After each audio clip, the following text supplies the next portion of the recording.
হুগলি জেলা শাসক কার্যালয়ে আসেন হুগলির সাংসদ রচনা বন্দ্যোপাধ্যায়। এই দিন প্রথমে তিনি এলাকার উন্নয়ন নিয়ে জেলা শাসকের সাথে বৈঠক করেন। বৈঠক শেষে আরজিকর কাণ্ড নিয়ে আবার মুখ খোলেন। আরজিকর কাণ্ডে যেভাবে তাকে নিয়ে বা সৌরভ গাঙ্গুলিকে নিয়ে সমাজ মাধ্যমে ট্রোল হচ্ছে তার জবাব দেন। এছাড়াও দোষীদের ফাঁসির দাবি করে বলেন 500 জন সাধারণ মানুষের প্রতিবাদের মাঝে 30 জন রামবাম ঢুকে পড়েছে মুখোশ পরে, আর তারই প্রতিবাদ ছেড়ে দাবি করছেন অনেকেই। হঠাৎ করে বাংলাদেশের একটি স্লোগান চলে এসেছে বামেদের মুখে, দফা 1 দাবি 1 মুখ্যমন্ত্রীর পদত্যাগ। কি বলবেন? দেখুন, আমরা মুখ্যমন্ত্রীর পদত্যাগ নিয়ে বিরোধী পক্ষ অনেকে অনেক রকম কথা বলতে পারেন। আমি একটাই কথা বলবো যে আমরা সুবিচার চাই, তিলোত্তমার সুবিচার হোক, দোষী শাস্তি পাক, দোষীর ফাঁসি হোক। তো সবাই আমরা একটা জায়গায় দাঁড়িয়ে আছি যে আমরা চাই যথাসম্ভব যত শীঘ্র সম্ভব কালপ্রিটকে ধরা হোক এবং তার যথাযথ শাস্তি হোক। এবং আমি মনে করি আমাদের পশ্চিমবাংলার মুখ্যমন্ত্রী প্রথম যিনি বলেছিলেন, জোর গলায় বলেছিলেন এবং সবার সামনে বলেছিলেন যে দোষীকে খুঁজে বার করো এবং ফাঁসি দাও। এইটার সাথে এই কথা যিনি বলতে পারেন তার জন্য এরকম ধরনের ক্যাপশনস, এরকম ধরনের বিরোধী পক্ষরা যেরকম ধরনের কথা বলছে এটা আশা করা যায় না। আমরা তাকে সম্মান করি, তিনি আমাদের মুখ্যমন্ত্রী, তিনি আমাদের পশ্চিমবাংলার মানুষের জন্য যা করেছেন, যা করছেন, যা আগামী দিনে করবেন, ওনার চিন্তাধারাকে আমরা সম্মান জানাই।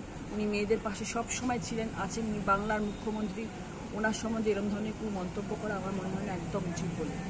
আজ প্রতিবাদ মিছিলগুলো রোজ বের হচ্ছে, সেগুলো কি কোথাও রাজনীতির দিকে চলে যাচ্ছে মনে হয়? দেখুন, আমরা প্রথম দিকে সাধারণ মানুষের সাথে আমরা আছি, আমি আছি সাধারণ মানুষের সাথে, আমরা সবাই আছি সাধারণ মানুষের সাথে। কিন্তু সাধারণ মানুষের মধ্যে অনেকে না মুখোশ পরে বেরিয়ে পড়েছে। সাধারণ মানুষের সাথে সাধারণ মানুষের মতন আমিও আছি, আমি সাধারণ মানুষ বলে নিজেকে মনে করি। এবং তারা যখন প্রতিবাদ মিছিল বার করেছিল, আমি সেই ভিডিওটা করেছিলাম যে আমি আপনাদের সাথে আছি। সেটা নিয়ে যা ট্রোল হয়েছে সেটা নিয়ে আমি কোনো কথা বলছি না, সেটা পরের কথা। কিন্তু সাধারণ মানুষের সাথে আমি আছি এই জন্যে যে কারণ তারা ঠিকঠাক করে প্রতিবাদ করছেন, কিন্তু তাদের সাথে এখন ওই 500 মানুষের সাথে 30 জন মিশে গেছেন যারা প্রতিবাদ করে মুখোশ করে বিজেপি সিপিএম এর লোকগুলো মিশে গেছে, যারা চিৎকার করে যাচ্ছেন, আলতু ফালতু কথা বলছে। সেই কথাগুলোর আমি একদম সমর্থন করি না। আমি মনে করি সেটা বিচারের জন্য আমরা অপেক্ষায় বসে রয়েছি, অনেক দিন হয়ে গেছে, আমরা এবার সুবিচার চাই। দিদি, কলকাতায় মঞ্চে মমতা বন্দ্যোপাধ্যায় কিন্তু রামবাম একটা যে নীতি বলেছিল আরজিকর নিয়ে, তারা কিন্তু একটা ইস্যু করার চেষ্টা করছে, এটা কি তাহলে কি স্পষ্ট হচ্ছে? মানুষ ইস্যু তৈরি করবে, বিরোধী পক্ষের এটাই কাজ।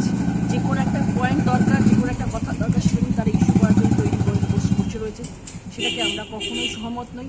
আমরা বিরোধী পক্ষের কোনো মানুষকে নিয়ে কোনো কথা বলতে চাই না, সেটা বলাটা আমাদের সময় নষ্ট এবং আমরা সেটা করতে চাই না। প্রথম প্রজেক্ট আমার জমা দেওয়া হলো আমাদের চন্দননগরে, আমাদের ফার্স্ট প্রজেক্ট জমা পড়লো এমপি ল্যাডের। সেটার জন্য ডিএমের সাথে মিটিং করতে এসেছিলাম এবং ধনিয়াখালী প্রজেক্ট নিয়ে আলোচনা করতে এসেছিলাম, যেটা আমাদের ফিউচার প্ল্যান আছে। এবং আগামী দিনে আমার বাকি যে ডিস্ট্রিক্টগুলো আছে সেগুলোতে, মানে বাকি যে আমার কনস্টিটুয়েন্সিগুলো আছে সেখানে আমাদের যা যা ডেভেলপমেন্ট নিয়ে কাজ করার কথা ভাবা হচ্ছে। মহিলাদের কলেজ, মেয়েদের জন্যে যাতে smart room, smart classroom, smart environment দেওয়া যায়, সেটা নিয়ে আলোচনা ছিল। যেটা একটা পর একটা কাজ করতে হবে, ভালো কাজ করতে হবে, সেটা নিয়ে আলোচনা করতে। প্রথমে চন্দননগরে যেটা ফার্স্ট প্রজেক্ট হচ্ছে আপনার, সেটা মেন্টাল হসপিটাল যেটা আছে সেটাকে আরও বাড়ানো হচ্ছে মানকন্ডিতে। সেটা নিয়ে ইন্দ্রনীলদা ডেফিনেটলি অনেক কাজ করেছেন এবং সেটা নিয়ে আমরা এগোচ্ছি, একটুখানি আরও যাতে বড় করা যায়। সজ্জা বেড বাড়বে, বড় হবে আরও। এই চুঁচুড়ো সদর একদম, এটাও কিন্তু আপনার কনস্টিটিউশনের মধ্যে, চুঁচুড়োর জন্য কিছু আলাদা কোনো পরিকল্পনা নিয়েছেন? সবের জন্য হবে, এই তো সবে শুরু হচ্ছে। এখন আগামী 5 বছর ভালো কাজ করতে হবে চুঁচুড়ার জন্য। চুঁচুড়াতে ফার্স্ট আমি যেটা করবো সেটা হচ্ছে যে অনেক মহিলাদের স্কুল আছে ক্লাস 12 অবধি, যাদের এখনও উইমেন্স টয়লেট, মানে শৌচালয় যেটাকে আমরা বলি, সেটার এখনও প্রভিশন হয়নি বা সুবিধে হচ্ছে না, মেয়েদের অনেক প্রবলেমস আছে। সেটা নিয়ে আমাদের ফার্স্ট আগে দাঁড় করাতে হবে, যাতে স্কুল কলেজগুলো আগে মেয়েরা যাতে একদম ঠিকঠাক থাকতে পারে, সেটা নিয়ে করার আছে। প্লাস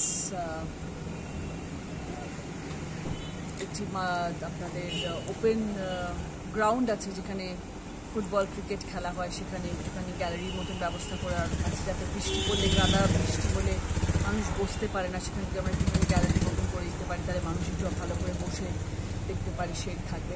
এরকম কিছু প্ল্যান হচ্ছে, কিন্তু দেখা যাক, সবই করতে হবে একটা একটা করে। দিদি, আরেকটা বিষয়, এখানকার মানুষরা চাই যে খেলার মাঠগুলো অনেক ক্ষেত্রে সাধারণ ছেলে মেয়েদের জন্য বন্ধ হয়ে রয়েছে, তারা চাই যে একটা খেলার মাঠ উন্মুক্ত করা হোক মানুষদের জন্য।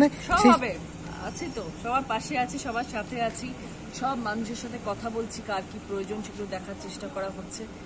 সেই অনুযায়ী আমরা কাজ করব এবং মানুষের যাতে উপকার হয়, মানুষ যাতে কোনো রকম ইয়ে না থাকে যে আমার এটা চাই আমার ওটা চাই, যাতে সেটা না হয় সেটা, এবং সেটার জন্য আমরা তৎপর আছি। এবং আমাদের চুঁচুড়ার MLA অসিতদা আছেন, উনিও যথাসম্ভব ভালো আমার সাথে কোঅপারেশন করছেন, কাজ করছেন। এবং আমরা সবার সাথে আলোচনা করে আমার বাকি যে 6-7টা কনস্টিটুয়েন্সি আছে সবার সাথে কথা বলে আমরা কাজ প্ল্যান করছি।